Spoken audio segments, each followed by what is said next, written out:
DreAllDay.com. Now tuned into the show where you learn the discipline to show up day after day to do the work, the confidence to put yourself out there boldly and authentically, and the mental toughness to continue showing up, doing the work, putting yourself out there even when the success you've expected to achieve is yet to be achieved. And on top of all this, you get a huge dose of personal initiative, which is the go-getter energy that moves you to go and make things happen instead of waiting for things to happen. And we put all this together in one bundle, one package, one mindset, one method, one philosophy, one book, one show, this daily masterclass that is called Work on Your Game.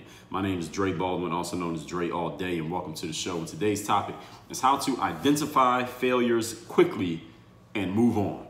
Now, when I say a failure, this could be a business idea, it can be a failure. It could be some tactic or strategy that you are currently employing. Let's say the way you're going to work out in the gym or the route that you're driving to work. You immediately notice that it's not working, get rid of it.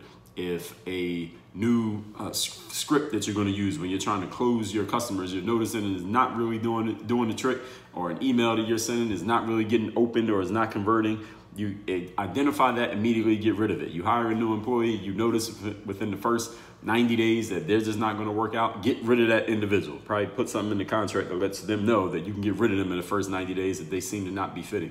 But how do you identify failures, whatever you would consider to be a failure, quickly and move on in life so that you don't waste your most valuable resource, which is time, with something that you already have identified as not working?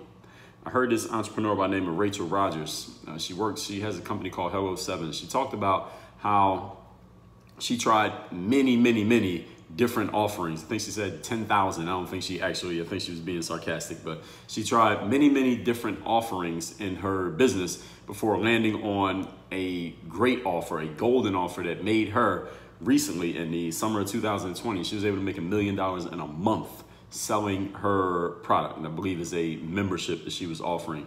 And when she talked about that, that's what led to this topic right here, being able to identify the things that don't work. And one of the things that she said was, even though I tried so many different ideas and different offers that weren't working, the thing is I implemented so quickly and I identified what worked and what didn't work so quickly that I was able